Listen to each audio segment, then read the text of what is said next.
こんにちは、健康チャンネルのここです。その食品は安全ですか？健康になりたい人、健康に気を使っている人、安全な食品や生活用品を知りたい人、ぜひ最後までご覧ください。皆さん、朝ごはんはパン派ですか？ご飯派ですか？今や子供から大人まで人気の食パン。気軽に食べれて、忙しい朝には欠かせない商品ですよね。食パンの専門店ができるなど、ブームにもなっていましたが、食パンに含まれている恐ろしい添加物を知っていますか？今回は、食パンランキング上位の商品に含まれている添加物をご紹介します。この動画では、食パンに含まれる危険な原材料、最も危険な食パン、それでも食パンが食べたい方へ、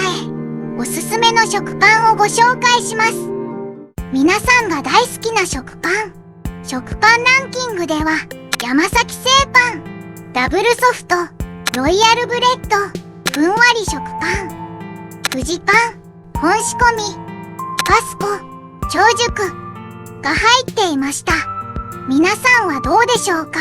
普段食べてる食パンはありましたか？この食パンの中で使用されているものが多い輸入小麦、乳化剤、シュウ素酸カリウム、VC、ビタミン C、マーガリン、ショートニング、イーストフードについて一つずつ説明していきます。輸入小麦、製造コストを下げるため外国産の輸入小麦が使われています。安くパンが買えるなら輸入小麦でもいいじゃんって思いますよね。しかし、安いことにはちゃんと意味があります。長期輸送や品質低下を避けるために、ポストハーベスト農薬などが使用されている可能性があるのです。ポストハーベスト農薬って、と思いましたよね。ポストとは、ハーベストは収穫、追い実し、収穫後の作物に散布される農薬です。輸送中のカビや腐敗を防止するために、ポストハーベスト農薬が散布されます。しかし、収穫後に農薬処理をするため、収穫前の農薬処理に比べ残留性が高いのではないかと問題視されています。また発がん性の危険性があるとしても問題視されていますが、より強力な発がん性を持つカビ毒のマイコトキシンを防除することに大きく貢献しているとの声もあります。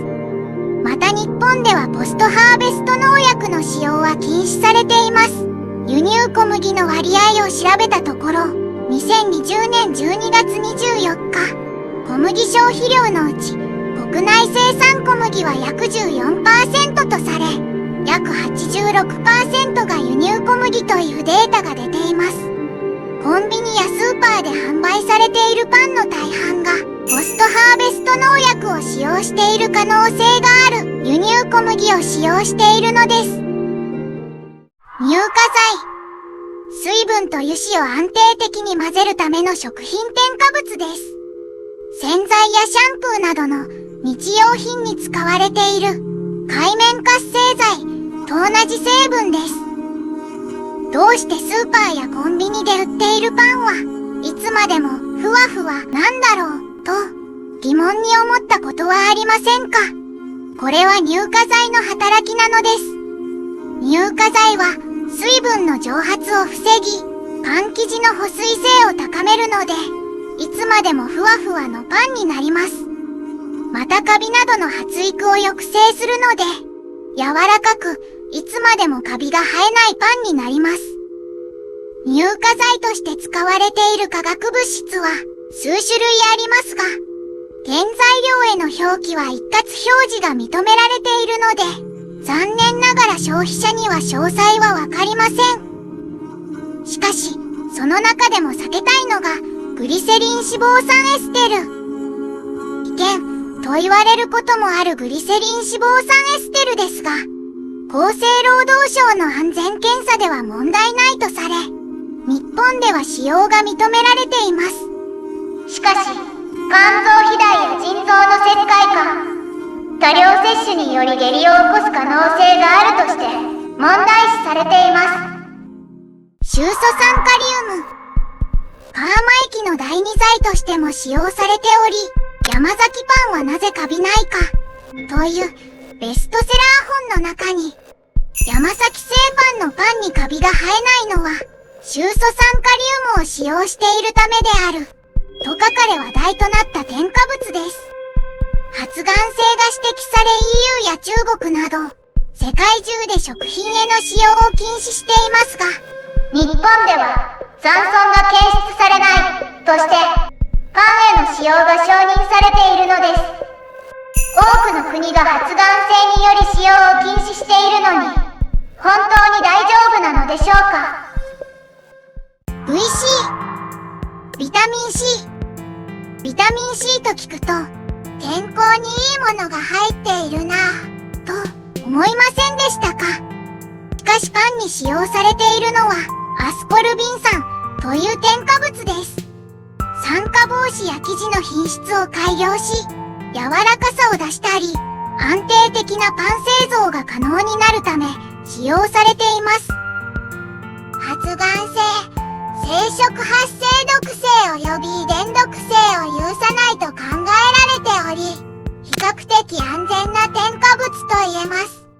マーガリン、植物油が主な原料で、油脂含有率が 80% を超えるものがマーガリン、80% 未満がファットスプレッドと区別されています。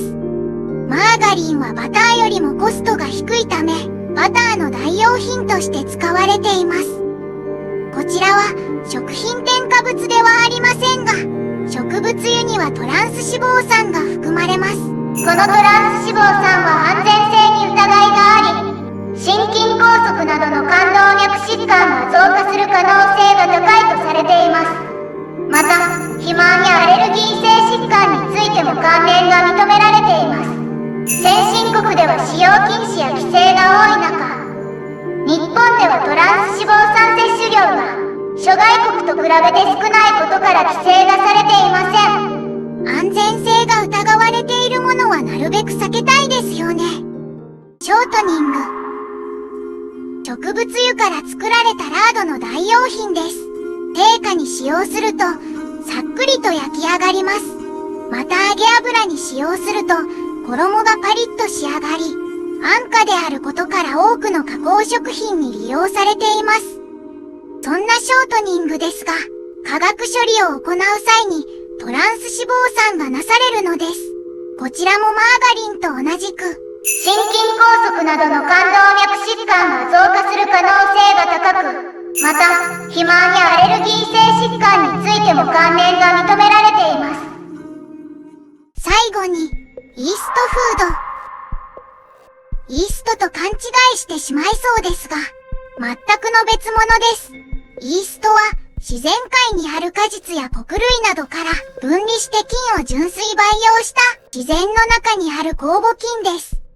それとは逆にイーストフードは、イースト菌の働きを良くし、パンの発酵を早めるための食品添加物です。またパンの風味や香り、ボリューム感、食感などが良くなり、安定して大量生産が可能となります。美味しくなるならいいじゃん、と思いましたよね。しかし、イーストフードにはいくつかの化学物質が含まれており、その中でも毒性の強い塩化アンモニウムが含まれているのです。大量摂取すると吐き気や嘔吐を起こす危険性があり、犬に6、8g 経口投与すると1時間以内に死んでしまいます。ただ、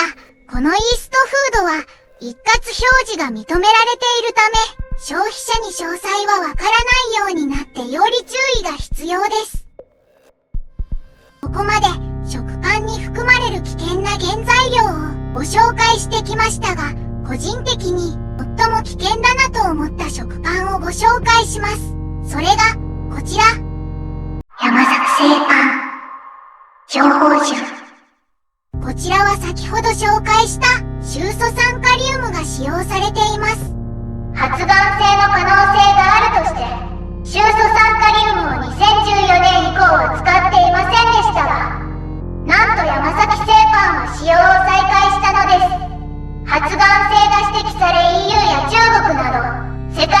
食品への使用を禁止されています。その他にも、先ほどご紹介した添加物などが含まれているので、できれば避けたいですよね。じゃあ、どのパンを食べるのが安全なの？と頭を抱えてしまいますよね。安心してください。ここからは、それでも食パンが食べたい方へ、おすすめの食パンをご紹介します。それが、こちら。パスコ、超熟、国産小麦。イオン、パン、ド、ミ、セブンイレブン、セブンブレッド、金の生食パン、です。パスコ、超熟、国産小麦。北海道産の国産小麦を 100% 使用しています。またイーストフード、乳化剤は使用しておらず、油脂、マーガリン、ショートニングは2006年2月より段階的にトランス脂肪酸含有量の少ないものに切り替えています。バターも国産のものを使用しており、原材料や国産にこだわっているのがわかりますね。イオン、パン、ド、ミ。マーガリンを使用せず、オリーブオイルを使用しています。またイーストフードも乳化剤も使用していません。オリーブオイルを使用しているので風味豊かな食パンです。セブンイレブン、セブンブレッド。乳化剤やイーストフードなどの添加物は使用されておらず、マーガリンではなく、バターを使用しているのが嬉しいですね。セブンイレブン、金の生食パン。マーガリン、イーストフード、乳化剤などの添加物が使用されておらず、原材料には国産小麦を使用しています。リニューアルされて国産小麦を使用するようになったので、健康志向の方にはおすすめです。以上、おすすめの食パンでした。いかがだったでしょうか？普段、口にする食べ物に、こんなにも多くの添加物が使われているなんて、ちょっとびっくりですよね。ご紹介したおすすめの食パンは、スーパーやコンビニでも購入することができますので、探してみてくださいね。最後までご視聴いただきありがとうございました。この動画が少しでもお役に立てましたら、高評価、チャンネル登録、コメントをよろしくお願いします。励みになります。では次回の動画でお会いしましょう。